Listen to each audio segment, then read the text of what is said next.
सोने का पिंजरा। एक शहर में कपड़े का एक बहुत बड़ा व्यापारी था। आसपास के गांव के लोग उसकी दुकान पर कपड़ा खरीदने आते थे।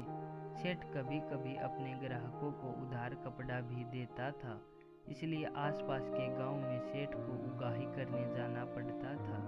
एक बार सेठ गांव में उगाही करने गया था। वहां से लौटते समय एक पेड़ के नीचे वह आराम करने बैठ गया और थोड़ी ही देर में उसे नींद आ गई। जब वह नींद से जागा तो उसने अपने आसपास तोतों का समूह देखा। हरे रंग, लाल चोंच और गले पर काली पट्टी वाले तोतों को देखकर सेठ ने सोचा, कितने सुंदर हैं ये तोते।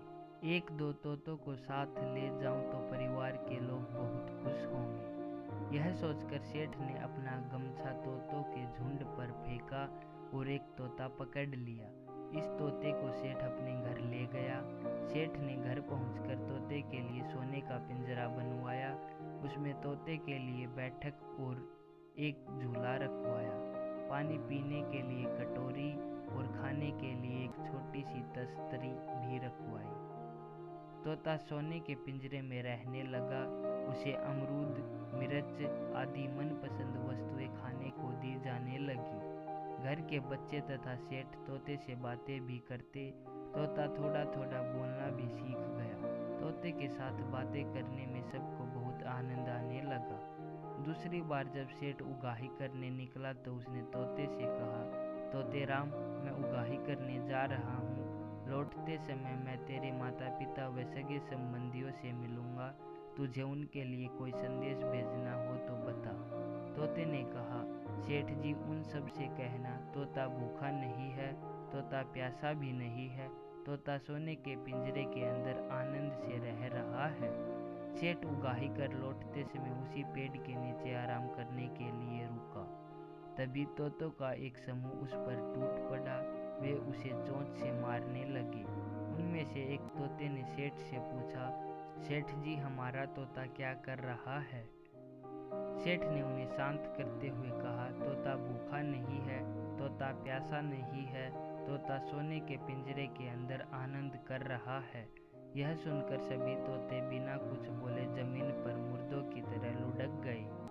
सेठ उनके पास गया। उसने तोतों को हिला डुला कर देखा, पर ऐसा लगा जैसे सारे तोते आघात से मर गए हों। सेठ जी घर पर आए। सेठ को देखते ही तोते ने अपने माता पिता एवं सगे संबंधियों के समाचार पूछे। सेठ ने कहा, तेरे माता पिता और सगे संबंधियों को जब मैंने तेरा संदेश सुनाया तो सभी लुढ़क गए, क्या उन्हें आघात लगा होगा? पिंजरे के तोते ने कोई जवाब नहीं दिया। सेठ की बात सुनकर वह स्वयं भी पिंजरे में झूले से नीचे गिर पड़ा। सेठ ने यह देखा तो उसे बहुत आश्चर्य हुआ। उसने पिंजरे का दरवाजा खोला और तोते को हिला डुला कर देखा। सेठ जी को लगा वह तोता भी आघात से मर गया है। सेठ जी ने तोते को पिंजरे से बाहर निकालकर थोड़ी दूर पर रख दिया। मौका देखकर तोता पंख फड़फड़ाता हुआ उड़ गया।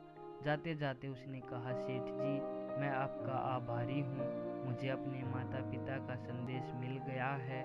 मैं उनसे मिलने जा रहा हूँ। आपका पिंजरा सोने का था, लेकिन वह पिंजरा था, मेरे लिए वह जेल थी। तोता उड़ता हुआ जंगल में अपने माता पिता और सगे संबंधियों के पास पहुँच गया। उसे लौटकर आया हुआ देख सब खुश हो गए। अब मुक्त वातावरण में तोता सबके